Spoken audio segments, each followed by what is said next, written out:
الحمد لله والصلاة والسلام على رسول الله وبعد.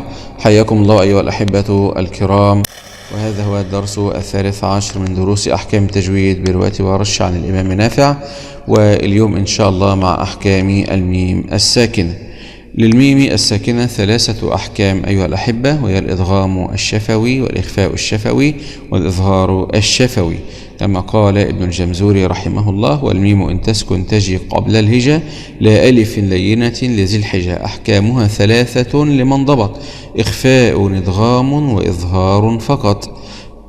إخفاء إدغام وإظهار فقط. فأول حكم هنا كما ذكر في هذا الكتاب الإدغام الشفوي، وذلك إذا أتى بعد الميم الساكنة ميم متحرك فتدغم الأولى في الثانية بحيث يصيران حرفا واحدا مشددا، ويسمى إدغام المتماثلين.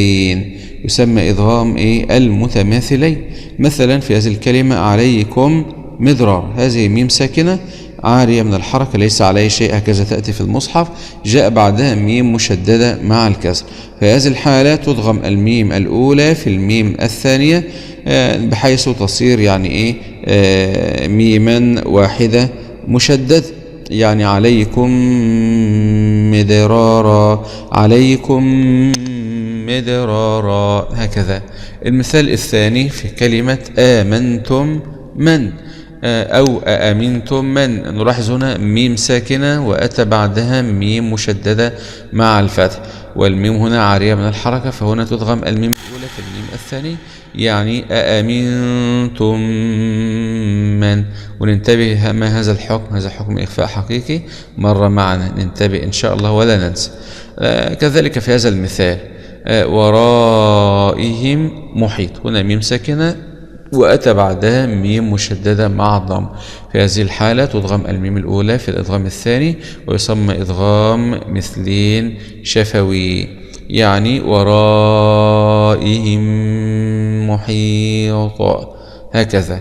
الحكم الثاني هو الإخفاء الشفوي، وذلك إذا أتى بعد الميم الساكنة حرف الباء، يعني جاء بعد الميم الساكنة حرف باء، فإننا نخفي الميم مع بقاء الغنة.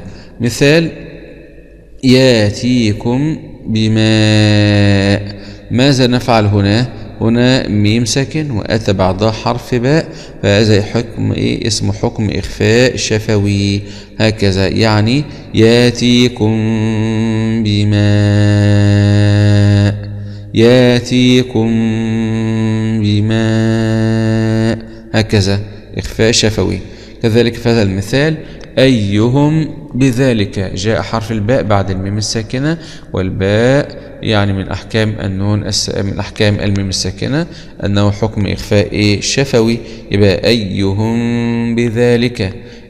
كذلك في هذا المثال هم بالساهر من سورة النازعات، جاء بعد حرف الباء بعد الميم الساكنة، فهذا حكم إخفاء شفوي، يبقى هم بالساهرة، هم بالساهرة، هكذا. الحكم الثالث هو الإظهار الشفوي، وذلك إذا أتى بعد الميم الساكنة حرف من باقي حروف الهجاء، باقي حروف الهجاء، فيظهر حرف الميم. يعني مر معنا في حكم الإدغام الشفوي حرف الميم لما يأتي بعد الميم الساكن، والإخفاء الشفوي حرف الباء لما يأتي بعد الميم الساكن. يبقى الحروف الباقية كلها من حروف الهجاء هي حروف الإظهار الشفوي. يبقى إذا أتى بعد الميم الساكن حرف من باقي حروف الهجاء فيظهر حرف الميم.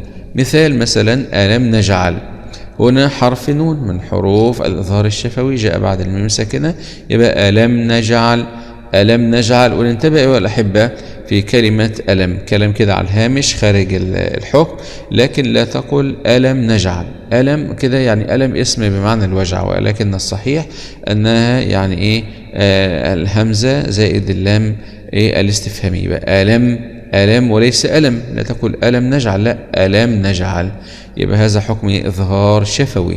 كذلك في هذه الكلمة فوقكم سبعة، يعني حرف السين من حروف الإظهار الشفوي جاء بعد الميم الساكن، أنعمت في كلمة واحدة. كذلك حرف التاء جاء بعد الميم الساكنة فهذا حكم إظهار شفوي. في هذه الكلمة فدمدم جاء الدال بعد الميم الساكنة فهذا إظهار شفوي، يعني لا تقرأ وتقول فدمدم، خطأ، فدمدم هكذا.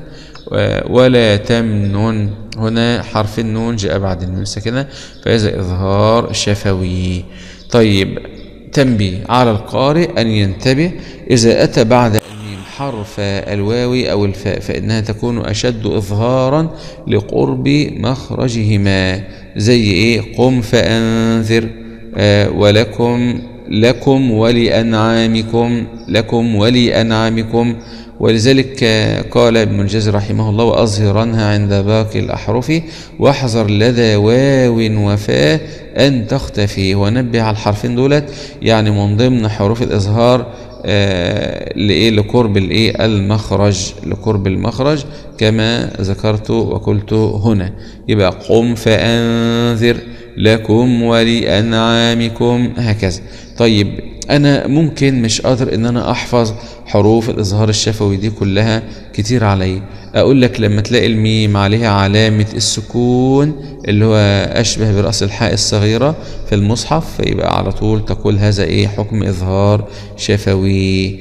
تمام، يبقى هذا هو حكم اللي خدناه اليوم، أحكام الميم الساكنة والتنوين، الإدغام الشفوي، 3 أحكام: إدغام شفوي، إخفاء شفوي، إظهار شفوي.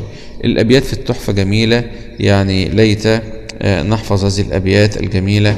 والميم إن تسكن تجي قبل الهجاء، يعني قبل حروف الهجاء، يعني لألف لينة لذي الحجاء. أحكامها 3 لمن ضبط: إخفاء، إدغام، وإظهار فقط. فالأول الإخفاء عند الباء كما قلت هنا: ياتيكم بماء، فالأول الإخفاء عند الباء وسمه الشفوية للقراء. والثاني إدغام بمثلها أتى، وسم إدغاما صغيرا يا فتى، اسمه إدغام مثلين شفوي صغير، وسم إدغاما صغيرا يا فتى. والثالث الإظهار في البقية، يعني بقية حروف الهجاء بقى كلها. لما قلت لك هنا الميم هيجي عليها علامة السكون، إنما في الإخفاء وفي الإدغام الميم بتيجي عليها من الحركة، معلهاش حاجة. يبقى والثالث الإظهار في البقية من أحرف وسمها شفوية. وبعدين الناظم حذر وقال لك: واحذر لدى واو وفاء أن تختفي لقربها والاتحاد فاعرف. يعني لقربها إيه؟ قربها في المخرج والاتحاد في بعض الصفات. وبكده نكون انتهينا من درس اليوم وحكم الأحكام الميم الساكنة. والدرس القادم إن شاء الله سيكون عن حكم النون والميم المشددتان إن شاء الله تبارك وتعالى. سؤال درس اليوم: ما هي أحكام الميم الساكنة؟ ما هي أحكام الميم الساكنة؟ نذكر هذه ال3 أحكام، وممكن نكتفي بمثال واحد. وتابعوا إن شاء الله الدرس غدا في نفس الموعد إن شاء الله تبارك وتعالى. هذا والحمد لله رب العالمين.